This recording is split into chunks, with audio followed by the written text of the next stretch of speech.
প্রত্যেকটা পরিবারেরই কোনো না কোনো গল্প থাকে। আমরা বাইরে থেকে একটা মানুষকে যেমনটা দেখি তার ভেতরে থাকে অন্য একটা মানুষ। আজ ঠিক এমনই কিছু পরিবার আর মানুষের গল্প আপনাদের শোনাবো, যেখানে একটি জনপ্রিয় নায়িকা পর্দার আড়ালে জড়িয়ে যায় অবৈধ সব কাজকর্মে।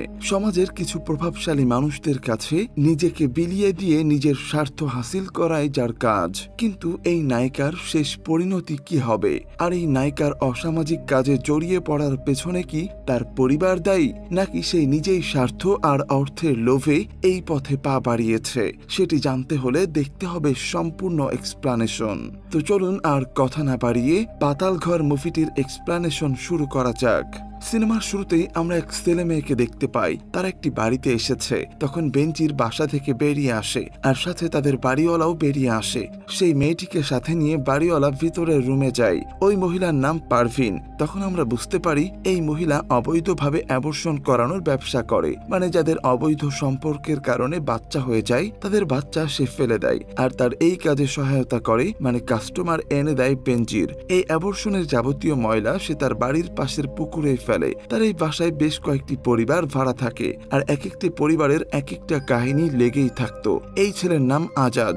সে এই বাসায় ব্যাচেলর থাকে, আর পাশের ঘরে নন্দিনী বৌদির সাথে লাইন মারে। বৌদিকে সে বাড়িওয়ালা মেয়ের ভিডিও দেখায়। সে এখন বাংলাদেশের অনেক বড় নায়িকা। তাদের কথাবার্তা থেকে আমরা জানতে পারি আগামীকাল নায়িকা বাবলি ঢাকা থেকে এই বাসায় আসবে। এরপর আমরা দেখি নন্দিনী পুকুর পাড়ে সাবান দিয়ে ডলে ডলে গোসল করছে। তখন আজাদের সাথে দূর থেকে চোখাচোখি করছিল নন্দিনী। পুকুর পাড়ে তখন আমরা শিখাকেও দেখতে পাই। সে ওই বাসায় ভাড়া থাকে। শিখা বলেন, করোনার কারণে মানুষ বাসা থেকে বের হতে পারছে না। পুরুষ মানুষ বাড়িতে থাকলে মায়া মানুষের আরো বেশি জ্বালা। তখন কথায় কথায় শিখা বলে ওঠে, পুরুষ মানুষ বাসায় বসে থাকলে কেউ গাঞ্জা খায়, আবার কেউ মদ খায়। এই কথা বলে নন্দিনী একদম ক্ষেপে যায়, কারণ তার জামাই রেগুলার মদ্যপান করত। তখন নন্দিনীর সাথে শিখার ঝগড়া বেঁধে যায়। এরপর আমরা শিখার পরিবারকে দেখতে পাই। তার স্বামীর নাম বরুণ। সে একটি স্কুলে চাকরি করে, কিন্তু করোনার কারণে এখন তো স্কুল বন্ধ। শুধুমাত্র 2টা টিউশনি করে সংসার চালাচ্ছে। তাদের একটি সন্তানও আছে। এছাড়াও বরুণের বাবা তাদের সাথেই থাকে। তার 12 মাস হাঁপানি রোগ থাকায় সারাদিন সে কাশে। শিখা তার শ্বশুরকে তেমন সহ্য করতে পারত না, যার কারণে সে তার শ্বশুরকে সবসময় কথা শোনাতো। এগুলা আবার বরুণ জানার পরও তার স্ত্রীকে কিছুই বলতো না।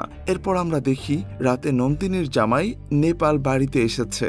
নন্দিনী বারান্দায় আজাদের সাথে ইটিস পিটিস করছিল, আর নেপাল ঢোকার সাথে সাথেই তারা দৌড়ে ঘরে চলে যায়। নেপাল মাতাল থাকায় সে এতটা ক্লিয়ার দেখতে পায় না। এরপর ঘরে গিয়ে তার বউয়ের সাথে ঘনিষ্ঠ সম্পর্ক করে, আর আজাদকে নিয়েও 2-4টা কথা শোনায়। আজাদ পাশের ঘরে বসে সব দেখছিল। অন্যদিকে বরুণের বোন বরুণকে ফোন দিয়ে কিছু টাকা চায়। যখন শিখা কথা শুনে তখন সে রেগে যায়। এই করোনার মধ্যে ওরা সমস্যায় আছে, তো আমরা কি সমস্যায় নাই? তখন তাদের এক কথায় 2 কথায় অনেক রাগারাগি হয়। অন্যদিকে আমরা বেঞ্জিরকে দেখতে পাই। তার বউ মানসিক ভারসাম্যহীন ছিল। এর পরের দিন বাড়িওয়ালি লোক দিয়ে সারা বাড়ি পরিষ্কার করছে, কারণ তার মেয়ে আজ ঢাকা থেকে আসবে, যে বাংলাদেশের নায়িকা ছিল। বাড়িওয়ালি আবার রেগুলার গান শিখত। তার মেয়ে আসার কারণে সে তার গুরুজিকে বলে কয়েকদিন আসতে হবে না। এরপর আমরা দেখি নায়িকা বাবলি বাড়িতে এসেছে। তার মা তাকে পুপ্পু বলে ডাকত।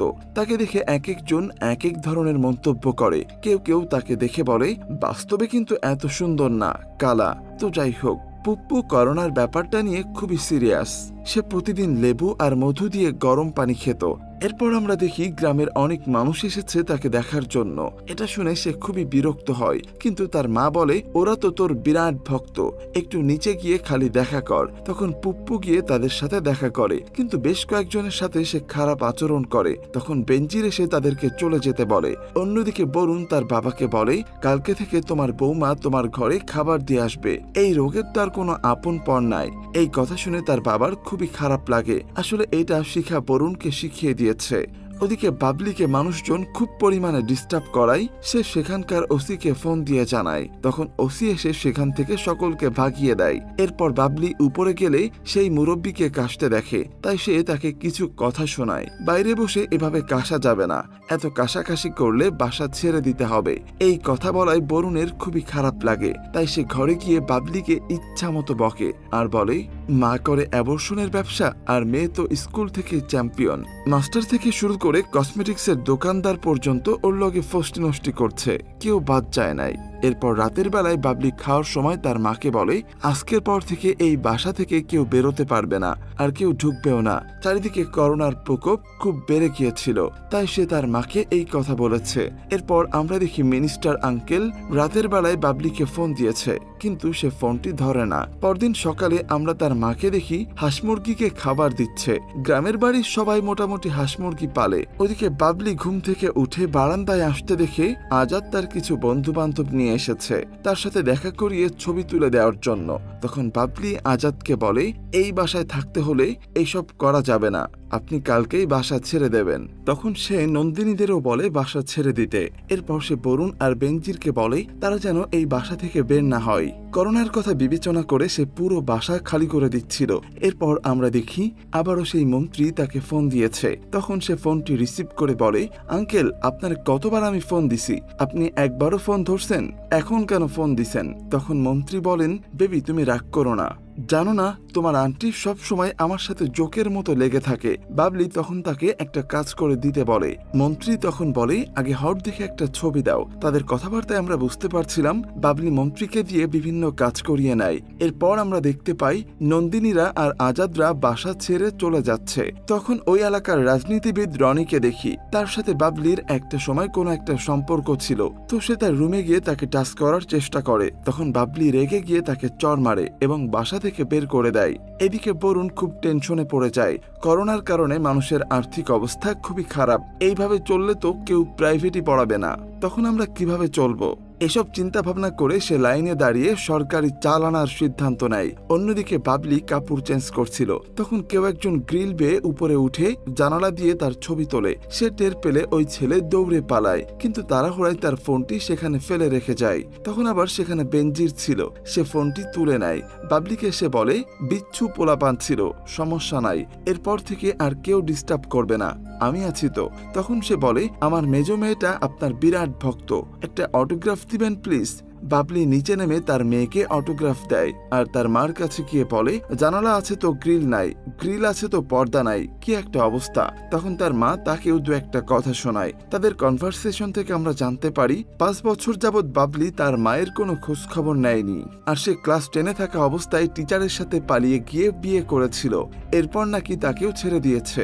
এসবের জন্য সে তার মাকে দোষ দেয়, কারণ তার মায়ের জন্য নাকি সে স্বাভাবিক কোনো পরিবার পায়নি।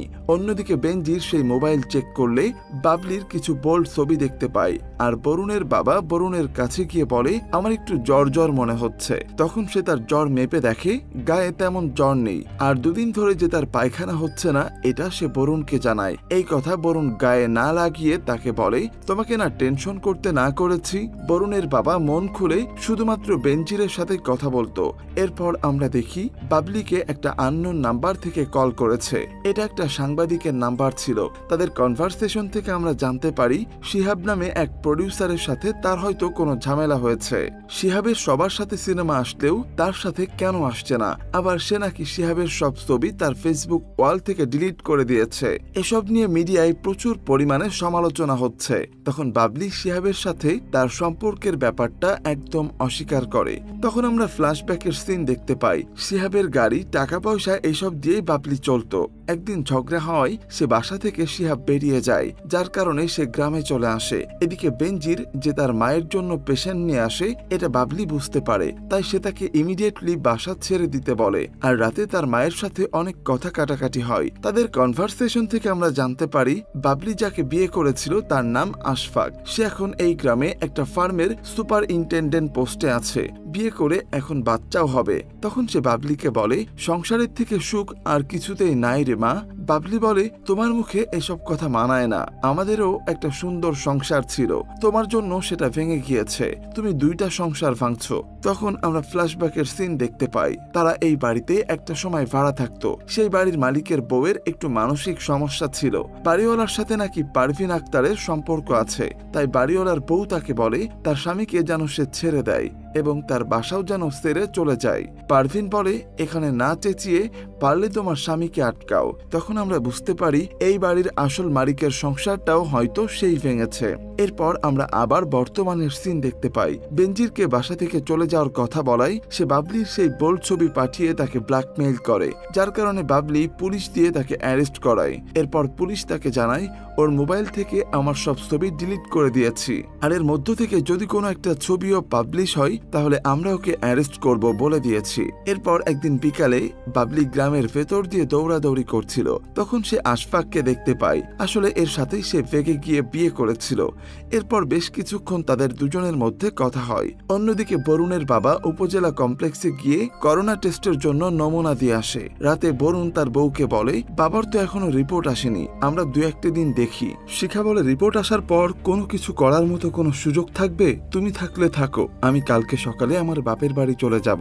ওদিকে বাবলি আশফাকের সাথে তার বাড়িতে যায় এবং তাদের মধ্যে পুরনো স্মৃতি নিয়ে অনেক কথা হয়। এরপর আমরা দেখি ওই দিন রাতে বরুণের বাবার করোনার রিপোর্ট এসেছে নেগেটিভ।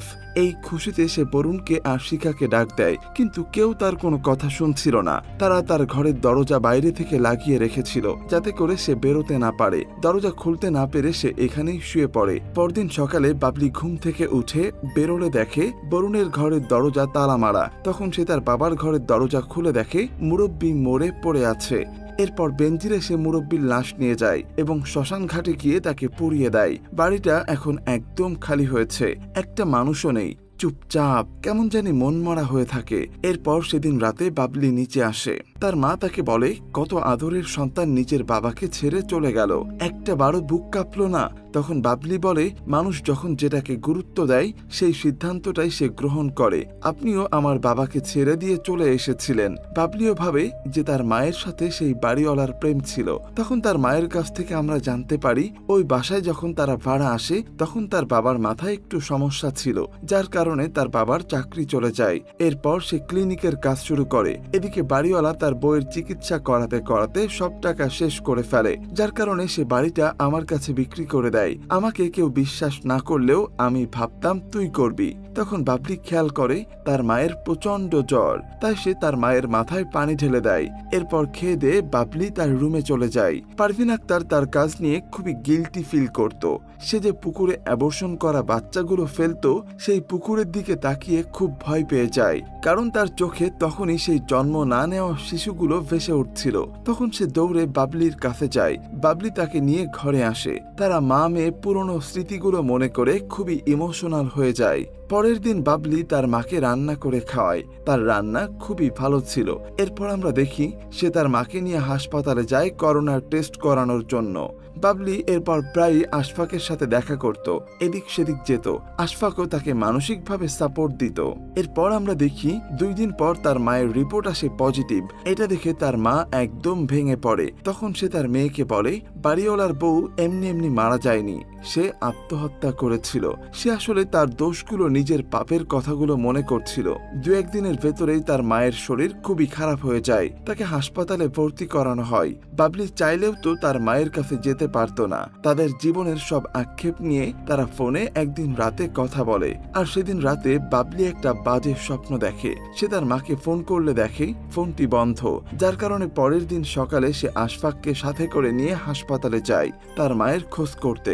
সেখানে গেলে সে জানতে পারে গতকাল রাতেই তার মা মারা গেছে।